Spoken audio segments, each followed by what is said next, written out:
अस्सलाम वालेकुम। क्वेटा वाइज के साथ आपका मेज़बान सैयद अली शाह। बैन अल-अक़वामी हालात, इलाकाई हालात, ईरान, इसराइल, अमेरिका, ये लड़ाई, इन सब के असरात इस वक्त सिर्फ पाकिस्तान नहीं बल्कि पूरी दुनिया मुतासिर है।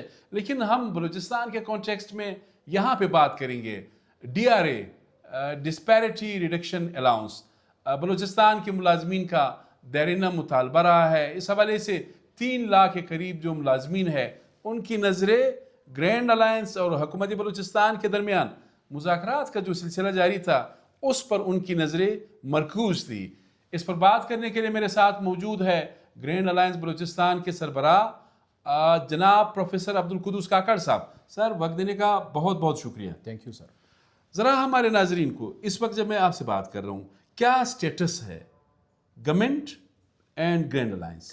बहुत शुक्रिया शाह साहब आपके ताउन का, और हमेशा से बलूचिस्तान के हज़ारों लाखों मुलाजमीन के इस जेन्युइन इशू को अरबाब इख्तियार और अरबाब इक़्तिदार के ईवानों तक पहुँचाने के लिए सिचुएशन यही है कि 19 फरवरी को जो हमारी पहली नशस्त हुई वज़ीर आला बलूचिस्तान साहब के साथ अपनी सालिसीन जो ऑल पार्टीज़ कॉन्फ्रेंस है उनकी मौजूदगी में, उसके बाद हमने दूसरे नशस्त की तरफ जाना था जो लेकिन अभी तक जो है वो अरेंज नहीं हो सका।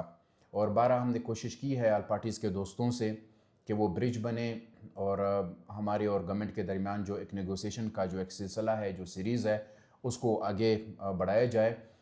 लेकिन अभी तक जो है वो मीटिंग अरेंज नहीं हो 19 सकी। फरवरी को वज़ीर आला बलूचिस्तान मीर सरफराज बुगटी, उनके मिनिस्टर्स, आप और APC के लीडर्स, इन सब के दरमियान मुज़ाकरात का एक सिलसिला, मुलाकात हुई। जी बिल्कुल। तो उसका कोई नतीजा नहीं निकला। उसमें क्या हुआ? उसमें कुछ चीज़ों के ऊपर इत्तेफाक हुआ, जिसके अंदर बहुत इंपॉर्टेंट ये था कि नेक्स्ट मीटिंग के अंदर इन तमाम चीज़ों के ऊपर दोबारा डिस्कशन होगी और कोई हतमी नतीजे के ऊपर जो है वो पहुंचा जाएगा। पार्टी बलूचिस्तान के सदर जनाब असगर खान अचिकज़ई इस वक्त उम्रे की अदायगी के लिए सऊदी अरबिया में मौजूद है, तो हुकूमत फिर किससे मुज़ाकरात करे? ज़ाहिर है वो की उनका एक रोल है।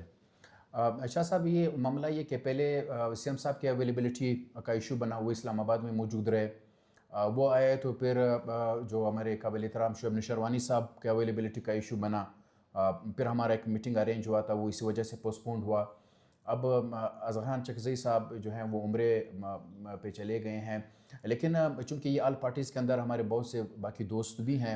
यानी सिर्फ आप मौजूद है, बाकी कभी गवर्नमेंट नहीं, कभी सियासी लोग नहीं? कभी सियासी लोग नहीं। हम तो अपनी पूरी तैयारी के साथ हमेशा से अवेलेबल रहे हैं, हमेशा से जो है वो तैयार रहे हैं।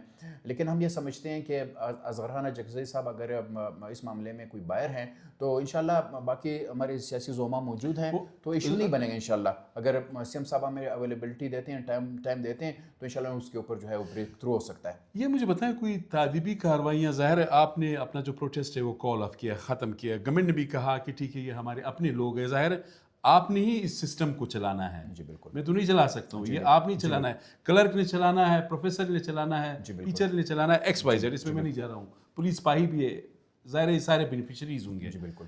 तो कोई तादीबी कार्रवाइयाँ अब भी जारी हैं या ख़त्म हो गई? जी बिल्कुल। इस हवाले से एक तो ये तशवीश है बलूचिस्तान भर के हज़ारों लाखों मुलाजमीन में कि 19 फरवरी से आज के दिन तक कोई एक मीटिंग हमारी अरेंज नहीं हो सकी, और DRA जो एक बर्निंग इशू है, जो जेन्युइन इशू है, उसके ऊपर कोई ब्रेक थ्रू नहीं हो सका, जिस पे जहाँ पर बलूचिस्तान के तमाम मुलाजमीन के अंदर जो है तशवीश है, तहफ़्फ़ुज़ात है।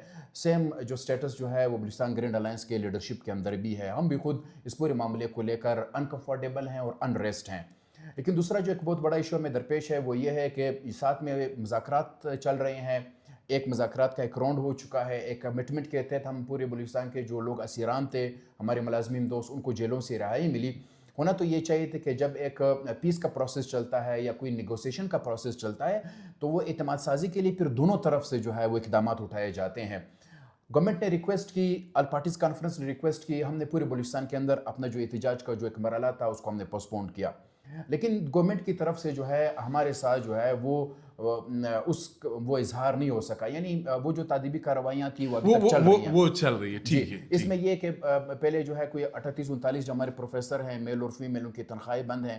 ہم نے بارہا گورنمنٹ سے یہ ریکویسٹ کی، جی ابھی بھی ریکویسٹ کی کہ ان کی تنخواہیں بند ہیں، رمضان ہے، عید ہے، برائے مہربانی کوئی اس کے حوالے سے کوئی اقدامات اٹھائے جائے تاکہ ہمارے پروفیسرز کی تنخواہیں جو ہیں وہ اس کی سٹاپیج ختم ہو سکے، لیکن اس پہ ہمیں کوئی پازیٹیو ہمیں جسچر نہیں کیا گیا۔ آخری سوال، ٹائم کا بھی پرابلم ہے، آپ کتنی پر امید ہے ڈی آر اے کی حصول کے لیے؟ میں اس اپنے بات کو کمپلیٹ کرنا چاہوں گا معذرت کے ساتھ کہ ابھی دوسرا معاملہ یہ سٹارٹ ہوا ہے کہ بلوچستان بھر میں ہمارے جو ملازمین ہیں ان کے خلاف جو ہے وہ پرسنل ہیئرنگ کے جو سرکولرز جو ہیں وہ ایشو ہو چکے ہیں، اور درجنوں کی تعداد میں ہمارے ملازمین کو یہ سرکولرز ایشو ہیں، ان کو ڈائریکٹیوز ملا ہے کہ وہ جا کر مختلف انہوں نے جو ہے ہیئرنگ آفیسر جو ہے وہ یہ پوائنٹ آپ کا آ گیا ریکارڈ پر۔ میں صرف کہہ رہا ہوں آپ کتنی پر امید ہے اس کی حصول کی؟ ہمیں تو اپنی جدوجہد کے اوپر یقین ہے۔ بلوچستان گرینڈ الائنس اور بلوچستان کے ہزاروں لاکھوں ملازمین نے اس تحریک کو مسلسل 6 مہینے اپنا خون بھی دیا ہے، اپنی توانائی بھی دی ہے اور اپنی جوانیاں بھی دی ہے، تو ہمیں اپنی جدوجہد کے اوپر یقین ہے، اور انشاءاللہ العزیز ہم اپنی اس جدوجہد کے نتیجے میں بالکل آپٹیمسٹک ہوں بحیثیت گرینڈ الائنس کے آرگنائزر کے کہ انشاءاللہ العزیز یہ مقدس جدوجہد، ہزاروں لاکھوں مظلوم ملازمین کی جدوجہد ضرور بہر صورت اور بہرحال انشاءاللہ ثمر بار ہوگی۔ آپ کا بہت شکریہ پروفیسر قدوس کاکڑ صاحب۔ وہی بات ہے، ہم لے کے رہیں گے ڈی آر اے، پروفیسر صاحب نے تو یہی بتایا، لیکن ایک یہاں پہ میں ریکویسٹ ضرور کروں گا گورنمنٹ آف بلوچستان سے کہ خدا کے لیے اب رمضان مبارک کا مہینہ ہے اور ختم ہونے کو ہے، اور ساتھ ہی عید کی بھی آمد ہے، تنخواہیں دینی چاہیے، اور باقی ظاہر ہے جس طرح پہلے ایک مذاکرات کا سلسلہ شروع ہوا تھا اس کو دوبارہ بحال ہونا چاہیے۔ اپنے میزبان سید علی شاہ کو اجازت دیجیے، اللہ حافظ۔